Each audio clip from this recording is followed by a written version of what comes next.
Welcome to the entire Bible in 1 year. January 13th.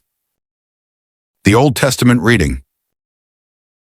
Genesis chapter 28 verse 1 to chapter 29 verse 35. Isaac called Jacob, blessed him, and commanded him, "You shall not take a wife of the daughters of Canaan. Arise, go to Paddan Aram, to the house of Bethel your mother's father. Take a wife from there from the daughters of Laban, your mother's brother. May God Almighty bless you and make you fruitful and multiply you, that you may be a company of peoples, and give you the blessing of Abraham, to you and to your offspring with you, that you may inherit the land where you travel, which God gave to Abraham." Isaac sent Jacob away. He went to Paddan Aram to Laban, son of Bethuel the Syrian, the brother of Rebekah, Jacob's and Esau's mother. Now Esau saw that Isaac had blessed Jacob and sent him away to Paddan Aram to take him a wife from there, and that as he blessed him, he gave him a command, saying, "You shall not take a wife of the daughters of Canaan." And that Jacob obeyed his father and his mother, and was gone to Paddan Aram. Esau saw that the daughters of Canaan didn't please Isaac, his father. So Esau went to Ishmael, and took, in addition to the wives that he had, Mahalath, the daughter of Ishmael, Abraham's son, the sister of Nebaioth, to be his wife. Jacob went out from Beersheba and went toward Haran. He came to a certain place and stayed there all night, because the sun had set. He took one of the stones of the place and put it under his head, and lay down in that place to sleep. He dreamed and saw a stairway set upon the earth, and its top reached to heaven. Behold, the angels of God were ascending and descending on it. Behold, the Lord stood above it and said, "I am the Lord, the God of Abraham your father, and the God of Isaac. I will give the land you lie on to you and to your offspring. Your offspring will be as the dust of the earth, and you will spread abroad to the west, and to the east, and to the north, and to the south. In you and in your offspring, all the families of the earth will be blessed. Behold, I am with you, and will keep you wherever you go, and will bring you again into this land. For I will not leave you until I have done that which I have spoken of to you." Jacob awakened out of his sleep, and he said, "Surely the Lord is in this place, and I didn't know it." He was afraid and said, "How awesome this place is! This is none other than God's house, and this is the gate of heaven."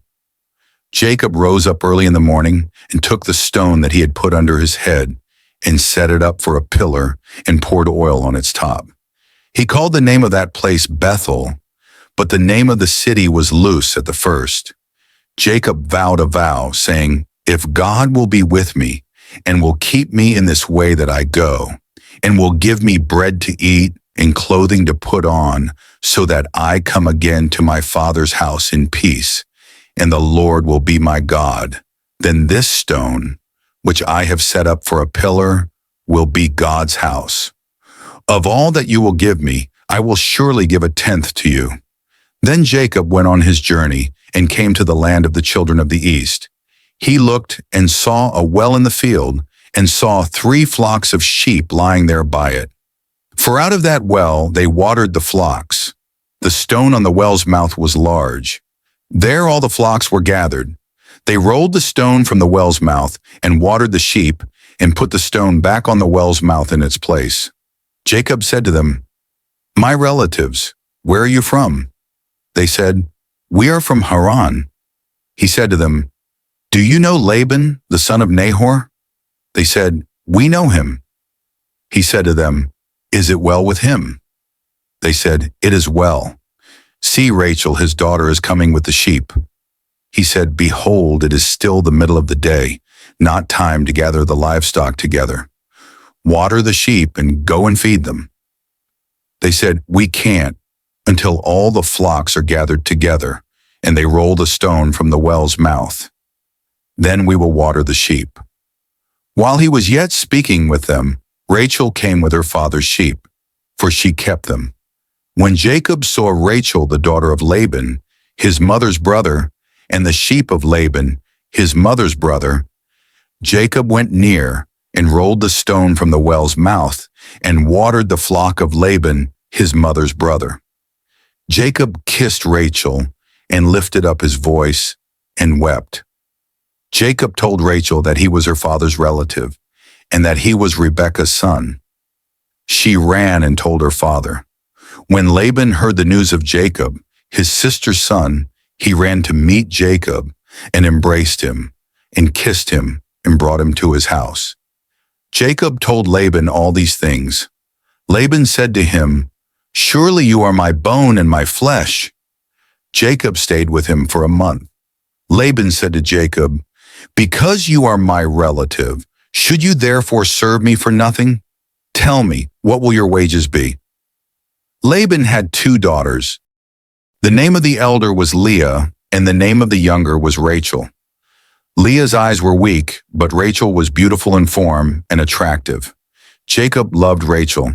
He said, "I will serve you 7 years for Rachel, your younger daughter."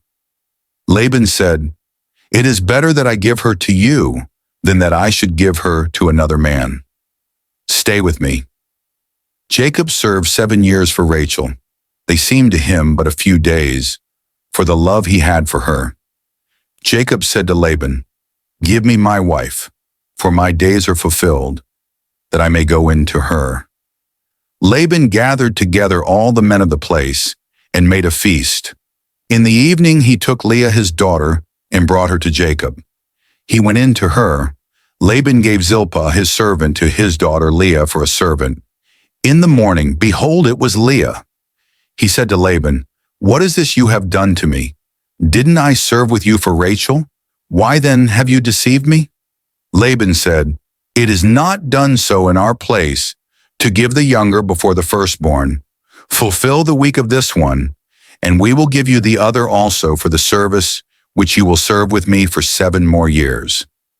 Jacob did so and fulfilled her week. He gave him Rachel his daughter as wife. Laban gave Bilhah his servant to his daughter Rachel to be her servant. He went in also to Rachel, and he loved also Rachel more than Leah, and served with him 7 more years. The Lord saw that Leah was hated, and he opened her womb, but Rachel was barren. Leah conceived and bore a son, and she named him Reuben, for she said, "Because the Lord has looked at my affliction, for now my husband will love me."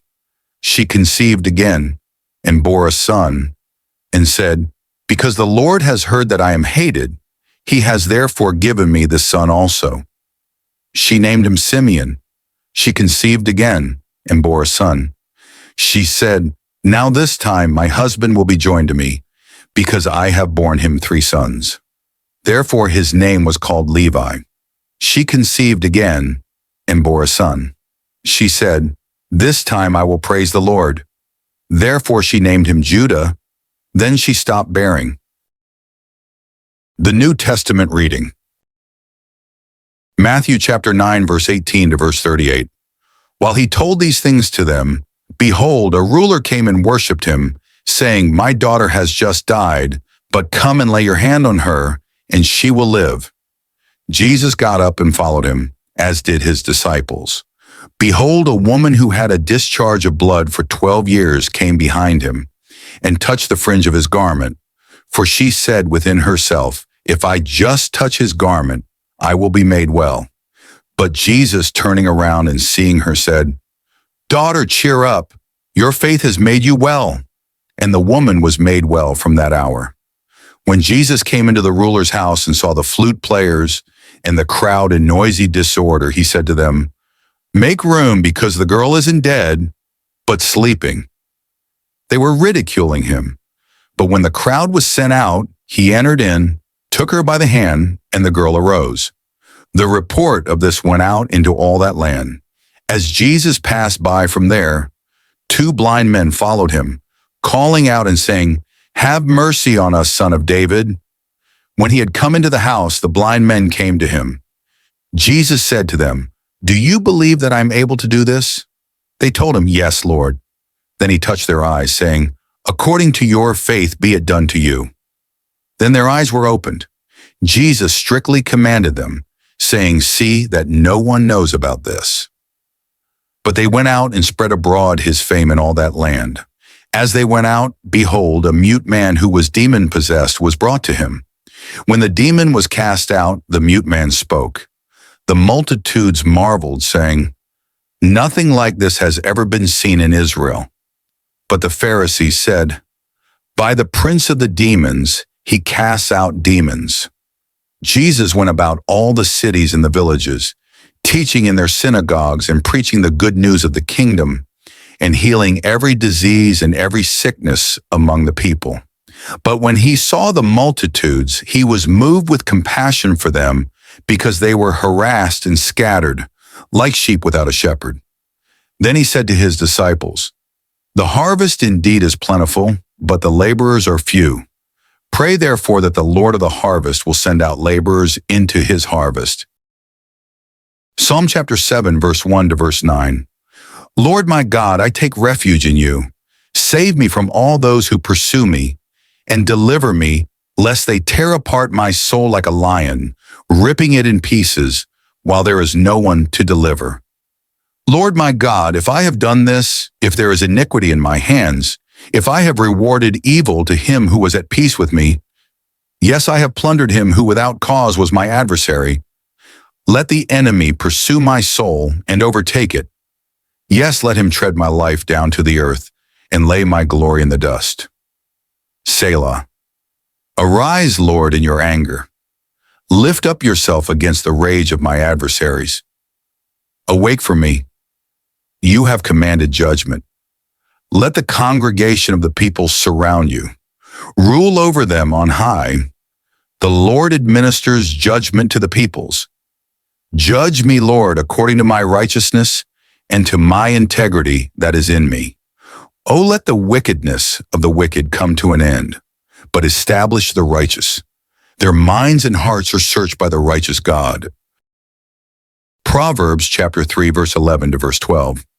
My son, don't despise the Lord's discipline, neither be weary of his correction.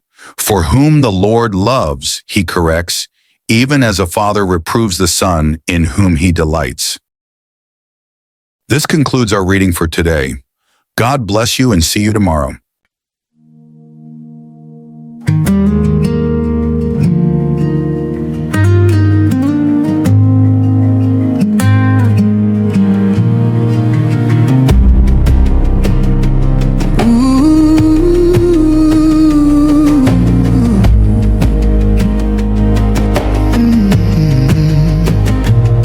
I lay my head on borrowed ground, no roof above, no one around. But in the night you met me there, a stairway rising through the air, angels moving, heaven near. Your promise spoke against my fear. Surely the Lord was standing by. I did not know, but now my eyes are wide.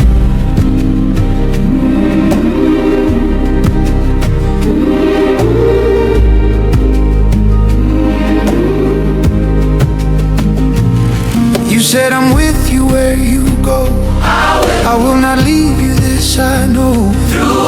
Through waiting years and love that stayed, through tears and working nights delayed. What felt like long and heavy days were moments held inside your ways. You turned the labor into song, for love endures and hope grows strong.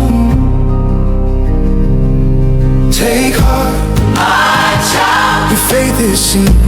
I heal the broken, raise the weak. I see the crowds, they need their pain, like sheep who wander in the rain. The harvest waits, the fields are wide. Send us, oh Lord, stand by our side. We trust your heart, compassionate and true. We follow you.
correction.